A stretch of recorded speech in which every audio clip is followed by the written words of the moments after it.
Okay, this tag is gonna be hecka late. Hecka late because it is 8:40 and I realized around 8:20 that it's Tag Tuesday and I don't have a tag video done. Hey guys, I'm Allie and welcome back to my channel. Today is Tag Tuesday, so I'm doing a tag for you guys. I missed last week because of Booktubeathon and I thought I'd use it for reading, but I failed, so who cares. The tag I'm going to be doing is the bookshelf book tag, and I do believe I may have done this tag before in the past, but why not do it again? I saw Books Are My Social Life do this tag and I just thought it looked like fun. I'm gonna leave a link to the creators as well as Books Are My Social Life down below. He had tagged anyone that has a rainbow shelf, so hence I'm gonna do it. Let's go ahead and get into the tag.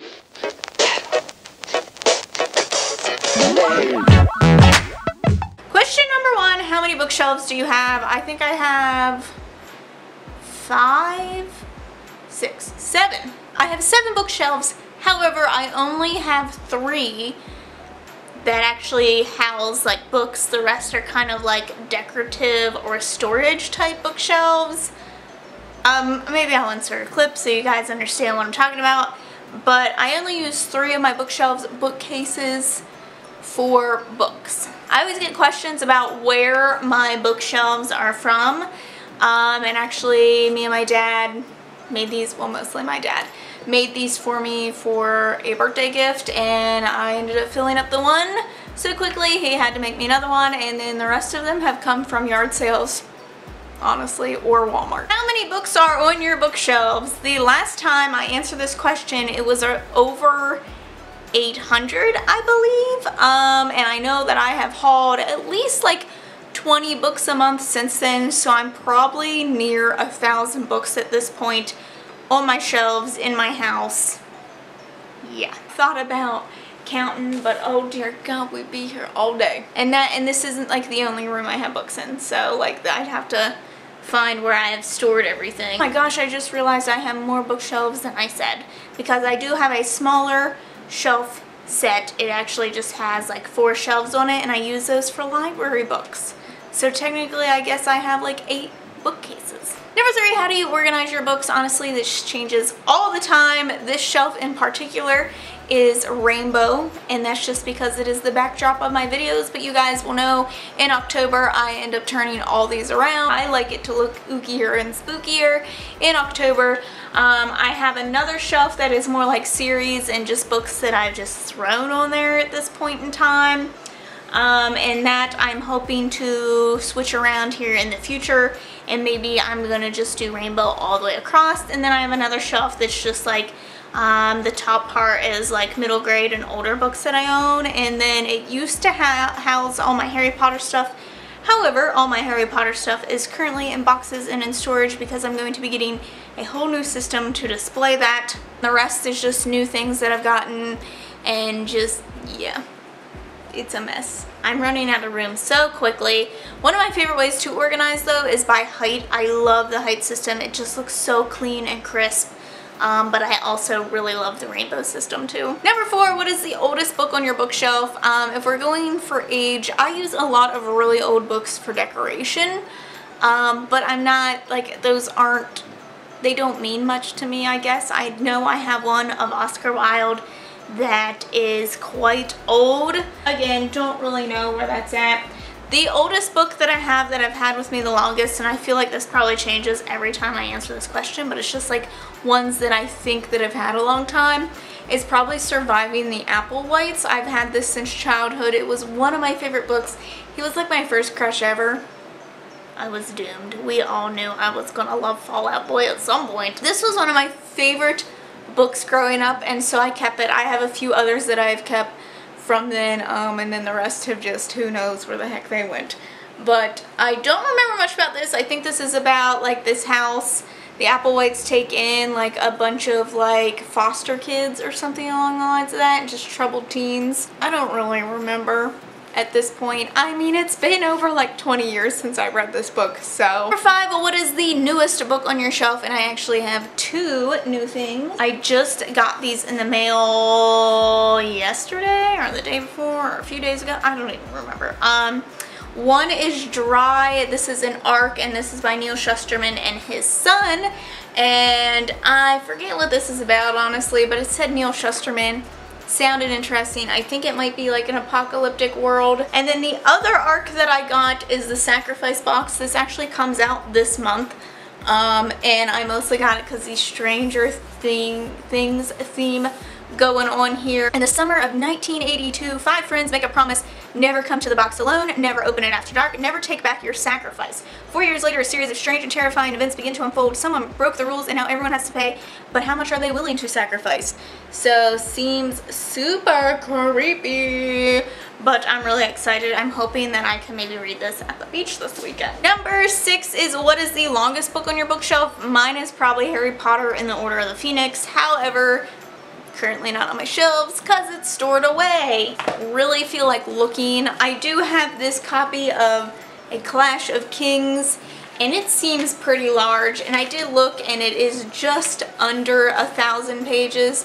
Like, I think it's at like 980 or something along the lines of that. So this one's just under 1,000 pages. I do think there are a few that I have that might be over 1,000. I do have some like anthologies that have like 3,000 pages in them. I actually don't know where any of those are. Number 7 is what is the shortest book on your shelves? This one is quite easy because it is the Grown Up, and I do believe this is coming in at a whopping like 70 some pages. Nope, not even. 62 pages for this one, and in case you're wondering, this retails for like $10.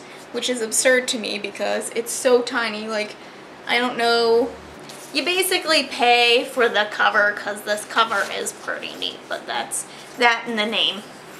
That's all you pay them for. Number 8 is what is the predominant genre on your bookshelf? I like to say fantasy, YA fantasy in particular. However, looking at my shelves, I do believe the majority of it is YA contemporary.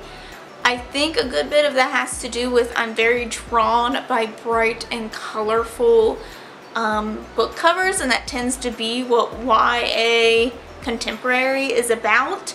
I don't tend to pick it up as much, hence why I think so many books on my shelves go unread. In my opinion, it would be fantasy, and I do think if you look at my series shelf, most of it is fantasy. Number 9, have you done a bookshelf tour? Yes, I have. I do believe it has been almost 2 years since I've done a bookshelf tour, so things have obviously changed by then. I've gathered new books. However, they are like the worst videos to film. I hate filming them. It's so time consuming, and half the time I'm not happy with my shelves anyway. Like, I feel like I talk about the books that y'all really want to see, and that you'd rather just see a picture of what this looks like than me go through a book by book because it's awful, and to edit it is even worse. Like, it's just not a fun time. So I don't know when I'll do another one again. I'd like to be in a house and not my apartment when I do my next bookshelf tour. Okay, so next is to go to a random number generator and talk about the book that corresponds with that number. Let's go to the website that is linked. Generate 1 to 1,536.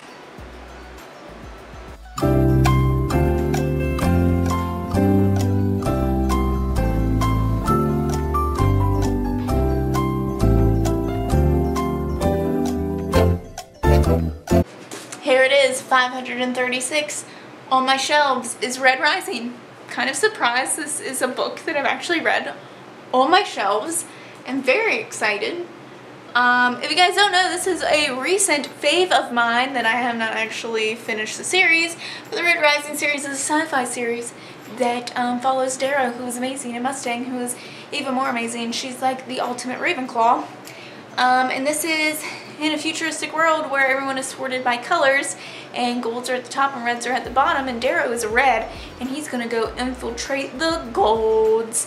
And that's how that works, and it's full of blood, guts, and gore, and it's amazing. So yeah, and my lovely friend Amanda from Read All the Books sent this to me and got me started on this series, so I thank her so very much and I loved it. Number 11, do you have fan merch or any other decorations on your bookshelves? I don't on this one in particular because the shelves are not deep enough.